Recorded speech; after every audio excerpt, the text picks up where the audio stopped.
Assalamu alaikum everyone. Our next topic of discussion is cortisol hormone. ये हमने देख लिया था कि जोना फेसिकुलेटा से रिलीज होता है and it is bound to corticosteroid binding globulin. सबसे पहले हम इसकी रिलीज देख लेते हैं। जब भी कोई स्ट्रेस आएगा या सर्केडियन रिदम होगी, हाइपोथैलेमस से कॉर्टिकोट्रोफिन रिलीजिंग हार्मोन रिलीज होगा, वो एंटीरियर पिट्यूटरी पे एक्ट करेगा और वहाँ से एसीटीएच रिलीज होगा। और ये भी हमने देख लिया था कि एसीटीएच, एमएसएच और एंडोर्फिन एक साथ रिलीज होते हैं। एसीटीएच जाके एड्रिनल कॉर्टेक्स पे एक्ट करेगा, वहाँ पर जाकर ये सेल्स पे एक्ट करेगा और कोलेस्ट्रॉल का जो है वो कॉर्टिसोल में कन्वर्ट कर देगा। और फिर जब कॉर्टिसोल की अमाउंट ज़्यादा हो जाएगी तो ये नेगेटिव फीडबैक करेगा, हाइपोथैलेमस पे एक्ट करके सीआईएच के लेवल को कम कर देगा और एंटीरियर पिट्यूटरी पे एक्ट करके ये एसीटीएच के लेवल को कम कर देगा। अब कॉर्टिसोल जो है वो स्ट्रेस हार्मोन है, ठीक है। इन रिस्पॉन्स टू ये हाइपोग्लाइसीमिया रिलीज होता है, इन्फेक्शंस अगर हों, अगर स्लीप डेप्रिवेशन हो या साइकोलॉजिकल स्ट्रेस हो, तो फिर क्या करता है ये, एक तो बीपी रेज कर देता है, दूसरा ग्लूकोज की प्रोडक्शन ज़्यादा कर देता है जिसकी वजह से हाइपरग्लाइसीमिया हो जाता है। इसके अलावा एक इम्पॉर्टेंट फंक्शन इसका यह है कि एंटी इन्फ्लेमेटरी हार्मोन के तौर पे भी एक्ट करता है, ठीक है। सबसे पहले तो ये एपिटाइट को ज़्यादा करवाएगा, दूसरा बीपी को ज़्यादा करवाता है क्योंकि ये आप रेगुलेट करता है अल्फा 1 रिसेप्टर्स जो कि आर्टेरियोल्स पर होते हैं, ठीक है। इनकी सेंसिटिविटी इंक्रीज़ करवा देता है टू एपिनेफ्रीन एंड नोरएपिनेफ्रीन, जिसकी वजह से वो वेज़ोकंस्ट्रिक्शन करवाएँगे और बीपी ज़्यादा हो जाएगा।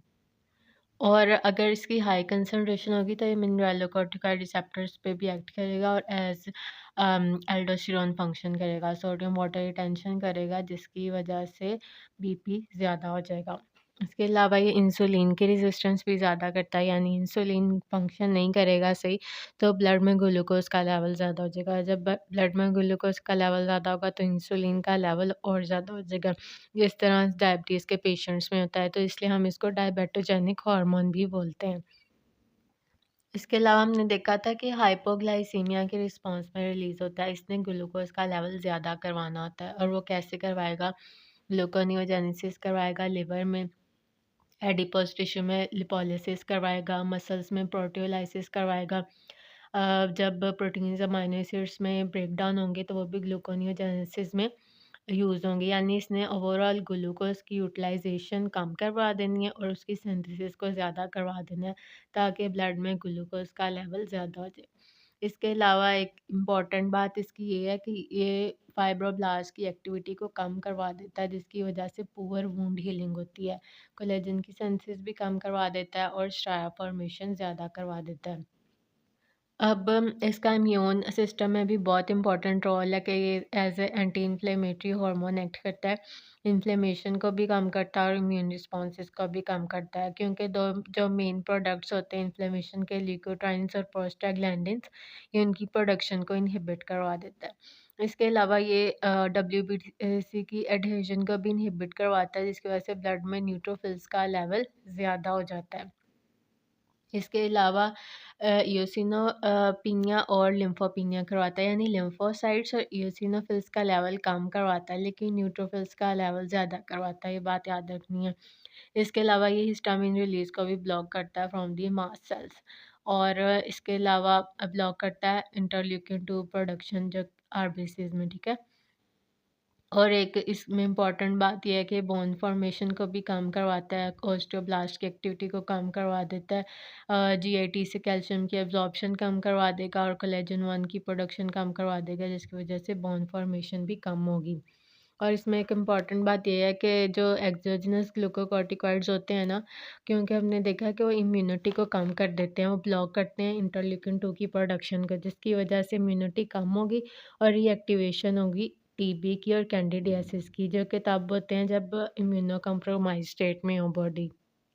बाकी हमने देख लिया था कि सीआरएस से एसीटीएच रिलीज़ होगा, फिर कॉर्टिसोल रिलीज़ होगा और अगर एक्सेस कॉर्टिसोल होगा तो वो नेगेटिव फीडबैक से कम करवा देगा कॉर्टिसोल की सिक्रीशन को, सीआरएच को भी और एसीटीएच को भी।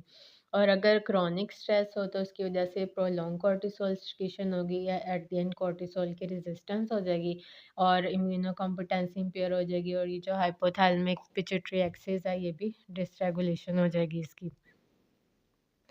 अब नॉर्मली जो कॉर्टिसोल की सिक्रीशन है वो पल्सटाइल होती है थ्रू आउट द डे, ठीक है?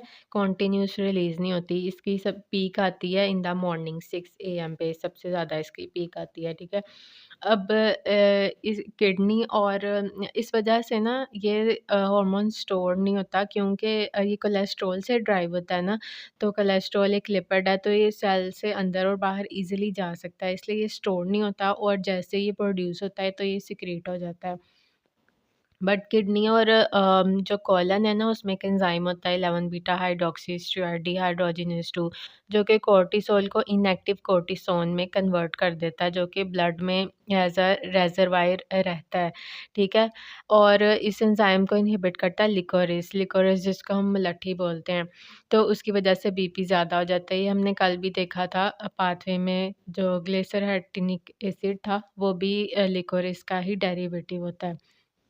इसके अलावा स्किन, लिवर और एडिपोज टिश्यू में होता है 11 बीटा हाइड्रोक्सी डिहाइड्रोजिनेज 1 जो कि कोर्टिसोन को दोबारा से एक्टिव कोर्टिसोल में कन्वर्ट कर देता है। इसके अलावा इसके और भी बहुत से फंक्शंस होते हैं जैसे ब्रेन की परफॉर्मेंस को ज़्यादा करवाता है, मेंटल अलर्टनेस ज़्यादा करवाता है, स्टिमुलेट करता है मेमोरी को जो इमोशनल इवेंट्स होते हैं उनको। So that was all about cortisol hormone. Thank you.